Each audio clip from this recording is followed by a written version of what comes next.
नमस्कार, KH live Himachal में आप सभी का स्वागत है और मैं हूं आपके साथ खुशबू कौंडल। हिमाचल के मंडी जिले से एक सवाल उभर रहा है। जब अपने ही विधायक भूख हड़ताल पर बैठ जाए तो सरकार कहां है? धर्मपुर के विधायक चंद्रशेखर ठाकुर अब 8 दिन से आमरण अनशन पर बैठे हैं और उनकी मांग साफ है। अधूरा नेशनल हाईवे प्रोजेक्ट, टूटते घर और जिम्मेदार अफसरों के खिलाफ कठोर कार्रवाई। जनता पूछ रही है कि क्या सरकार और केंद्र के प्रतिनिधि जनता की आवाज सुनने में नाकाम है?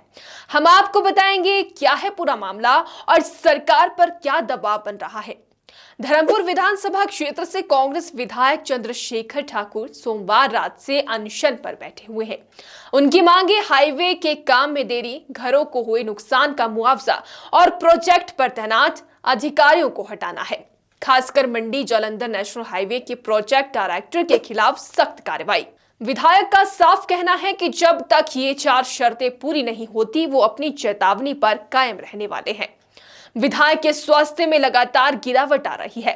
बताया जा रहा है कि विधायक का शुगर लेवल कम हो गया है। डॉक्टर ने उनकी स्वास्थ्य जांच की है। विधायक की सेहत पर मेडिकल टीमें लगातार नजर रख रही है। सीएमओ मंडी की साफ चेतावनी है और डॉक्टरों के सुझावों के बावजूद विधायक ने कहा कि वे अपनी मांगों से पीछे नहीं हटेंगे और प्रशासन अस्पताल लेने की सलाह दे चुका है।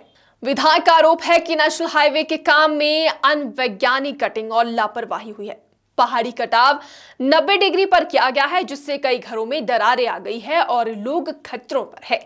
4 लाइनिंग का काम 2021 से चल रहा है, पर धीमी प्रगति और गुणवत्ता पर सवाल उठ रहे हैं। स्थानियों का कहना है कि चैन से रात गुजारना तक दुभर हो गया है और इसलिए विधायक को राह नहीं दिखी सिवाय अनशन के। दूसरी तरफ राजनीति की बात करें तो राजनीतिक विरोध भी लगातार जारी है। विपक्ष कह रहा है कि ये मुद्दा जनता का है और सरकार को कदम उठाना चाहिए। सरकार विपक्ष के कुछ नेताजी इसे राजनीतिक ड्रामा करार दे रही है, पर जमीन पर जो तस्वीर है वो साफ है। लोगों के घर और उनकी सुरक्षा दांव पर लगी है। यहाँ पर एक बड़ा सवाल जनता के मन में उठ रहा है। केंद्रीय सड़क परिवहन राज्य मंत्री अजय टामटा मंडी में मौजूद रहे। उन्होंने प्रभावित क्षेत्रों का दौरा भी किया और क्षतिग्रस्त हाईवे का जायजा लिया, मगर रिपोर्ट्स में कहा जा रहा है कि इसके बाद भी वे विधायक से नहीं मिले। जब केंद्रीय प्रतिनिधि मौके पर है फिर भी सीधे विधायक से ना मिलने का क्या कारण है? क्या यह संयोग है या राजनीतिक दूरी? ये सवाल गंभीर है और यही वजह है कि मामले में नाराजगी बढ़ गई है। हालांकि अपनी मांगों को लेकर अनशन पर बैठे विधायक चंद्रशेखर से आज डिप्टी सीएम मुकेश अग्निहोत्री भी मिलने पहुंचे। डिप्टी सीएम ने अनशन स्थल पर पहुंचकर उनका हालचाल जाना और स्वास्थ्य को लेकर चिंता जताई। उन्होंने आश्वासन दिया कि सरकार उनकी मांगों को गंभीरता से ले रही है और जल्द ही समाधान की दिशा में कदम भी उठाए जाएंगे।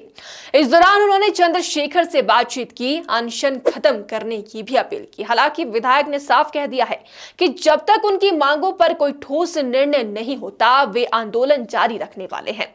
राज्य के मुख्यमंत्री की बात करें तो मुख्यमंत्री सुखविंदर सिंह सुक्खू और कुछ मंत्री फोन पर विधायक से संपर्क में बताए जा रही हैं, पर सवाल वही है कि फोन पर बातचीत से काम नहीं बन रहा। जब सदन समर्थन और मंत्रियों की मौजूदगी के बावजूद ठोस प्रशासनिक कार्रवाई ना हो तो जनता को यकीन करे कि उनका दर्द सुना जाएगा। यहां तक कि कुछ स्थानीय कांग्रेस नेता भी कहते हैं कि पार्टी के अपने मंत्रियों का पूरा साथ नहीं दिख रहा और ये बात सरकार की कार्यप्रणाली पर एक बड़ा सवाल खड़ा कर रही है। विधायक के साथ कुछ स्थानीय विधायकों का समर्थन भी देखने को मिला। भोरंज के विधायक सुरेश कुमार और सुजानपुर के कैप्टन रणजीत सिंह ने सार्वजनिक तौर पर उनका समर्थन किया। ये समर्थन बताता है कि मामला सिर्फ एक व्यक्ति का नाटक नहीं बल्कि स्थानीय जनहित का मसला है। विधायक की उन 4 शर्तों पर सार यही है: समयबद्ध निर्माण, हुए नुकसानों का मुआवजा, प्रोजेक्ट पर तैनात समस्त कर्मचारियों का बदलाव और निर्माण की गुणवत्ता का लिखित आश्वासन। इन 4 मांगों का अर्थ यही है कि लोग चाहते हैं कि निर्माण सिर्फ दिखावे के लिए ना हो बल्कि सुरक्षित, वैज्ञानिकों और पारदर्शी तरीके से हो। तो सरकार से हम सीधा पूछना चाहते हैं कि क्या आपको अपने चुने हुए विधायक की तबीयत का ख्याल नहीं? क्या केंद्रीय मंत्री के मंडी दौरे के बावजूद उनसे मिलना आवश्यक नहीं समझा गया? क्या प्रोजेक्ट के जिम्मेदार अफसरों के खिलाफ कार्रवाई राजनीतिक या प्रशासनिक वजह से रोकी जा रही है? जनता जवाब चाहती है और जवाब में सिर्फ फोन कॉल या आधिकारिक बयान नहीं चलेंगे। असल कार्रवाई, समय सीमा और मुआवजा चाहिए। अगर मांगे नहीं मानी गई तो अनशन और तेज हो सकता है। स्थानीय आंदोलन बड़ा रुख ले सकता है और राजनीतिक दांवपेच भी बढ़ सकते हैं। दूसरी ओर सरकार समय पर ठोस कदम उठाती है तो मामला शांत हो सकता है, पर अभी तक जो संकेत दिख रहे हैं वे सरकार की अनिच्छा या असक्षमता की तरफ इशारा करते हैं। धर्मपुर का यह अनशन सिर्फ एक विधायक की लड़ाई नहीं, ये उन सैकड़ों परिवारों की आवाज है जिनके घरों में दरारें आई है, जिनकी सड़कें अधूरी पड़ी है और जिनका जीवन जोखिम में है। जब केंद्र और राज्य के प्रतिनिधि एक छत के नीचे बैठकर भी समाधान नहीं कर पाते तो लोकतंत्र और प्रशासन पर सवाल खड़ा होता है। आज हम यही पूछते हैं कि क्या सरकार उनकी आवाज को दबाने देगी या साहस दिखाकर जिम्मेदारों पर कार्रवाई करेगी? जवाब आपकी स्क्रीन पर जल्द ही मिलेगा। फिलहाल के लिए इतना ही। अगर आपको वीडियो पसंद आया तो वीडियो को लाइक शेयर और कमेंट कीजिएगा। अगर आप इस वीडियो को फेसबुक के माध्यम से देख रहे हैं तो हमारे चैनल को फॉलो कीजिएगा और अगर आप इस वीडियो को यूट्यूब के माध्यम से देख रहे हैं तो हमारे चैनल को सब्सक्राइब कीजिएगा। धन्यवाद।